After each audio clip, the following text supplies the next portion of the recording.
Professor Kilovoth did not deal in stories. He dealt in the cold, hard architecture of extinction.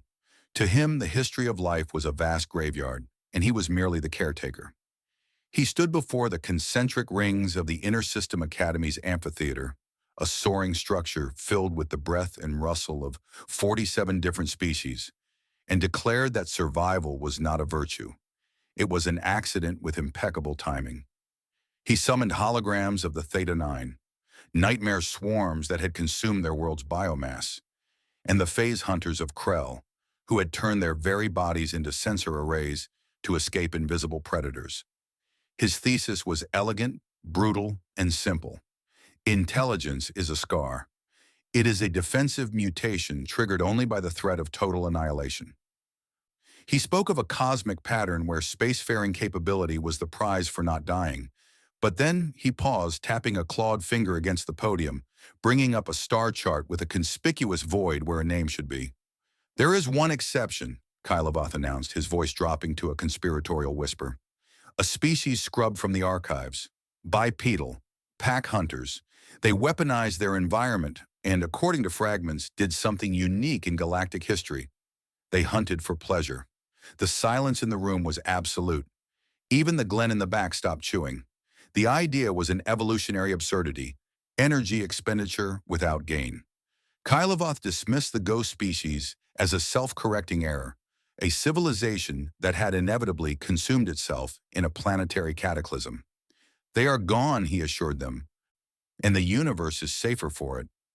It is a comforting thought, isn't it, that the wicked burn themselves out before they can burn the world. But in the deep dark, comfort is rarely truth. "Sir," the word cut through the lecture hall, sharp as broken glass. A figure stood in the back row near the exit. Human, female, small in stature, but radiating a stillness that made Kilovoth's neck ridges itch. Lieutenant Reeve. "That species you described? It's not extinct." Kilovoth laughed, a brittle sound that found no purchase in the sudden tension.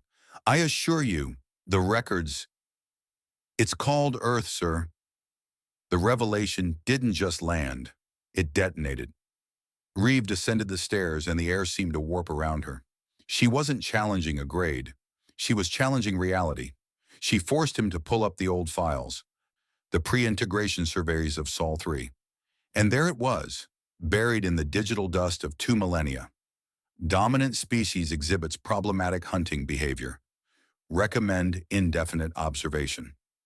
The auditorium erupted in a cacophony of chirps, clicks, and gasps, but Reeve took the podium with the casual confidence of an apex predator stepping into a clearing. She projected images of Earth's native horrors, the golden fury of an African lion, the prehistoric violence of a saltwater crocodile, jellyfish with venom that could stop a heart in mere beats. "Your planet was trying to kill you," a Fennet student breathed, skin crystallizing in shock. "Our planet didn't care if we lived," Reeve corrected, her voice echoing with the weight of geological cruelty. "So we had to." She played a grainy recording from the dawn of man, a persistence hunt. Humans running down prey not with speed, but with the terrifying inevitability of a glacier. A Volek student, trembling, read aloud from a medical file. Humans possessed a secondary threat response, not just fight or flight, but persistence mode, a biological override allowing them to ignore catastrophic injury and keep moving. "We evolved to keep fighting after we should be dead," Reeves stated, scanning the faces of species who had never known such desperation. "Because on Earth, if you went down, you didn't get back up. In stories of monsters, we often forget the cunning required to survive them."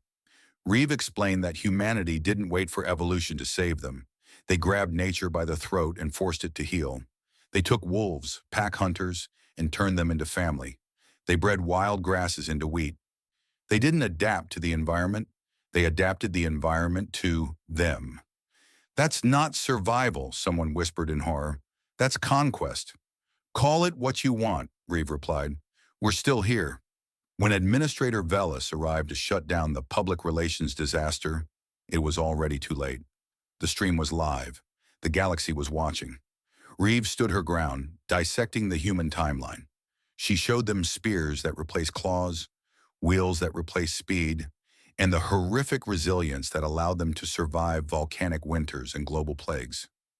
Why haven't you taken over? A whistled question floated down from the upper tiers. Reeve looked at Velis, then at the crowd. Because we were quarantined. The truth hung there, stark and terrifying. The coalition hadn't welcomed humans, they had caged them. They had watched from the stars as humanity turned its tribalism into a global art form, inventing weapons capable of sterilizing their own biosphere. They saw a species that held a gun to its own head and called it deterrence. They chose integration, Reeves said softly, because isolation made us worse. When humans are cut off, we get paranoid. We manufacture enemies. The treaty wasn't a handshake, it was a conditional surrender. Humans accepted monitoring and demilitarization to prove they could exist without destroying everything they touched. A Dran scholar moved closer, asking why, if they were so dangerous, did they mourn? Why did they cry at sunsets? Because we remember, Reeves said, and the steel in her voice finally broke, revealing the soul beneath. We remember every species we erased, every forest we burned. We carry those ghosts. We are terrified of doing it again. It was a confession that shifted the very gravity of the room. They weren't looking at a monster anymore. They were looking at a penitent. Kylevo stood in the wreckage of his life's work. His theory of accidental survival lay in ruins, dismantled by a creature that had turned survival into an engineering project. I need to rewrite my thesis, he murmured. You really do, Reeve agreed.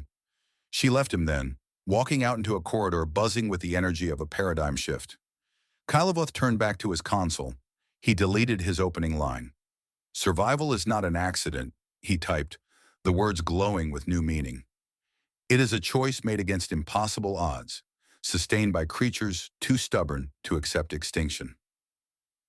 On a distant blue world, billions of those creatures continued their impossible experiment, waking up, choosing peace over violence, and trying, against all their instincts, to be better than they were.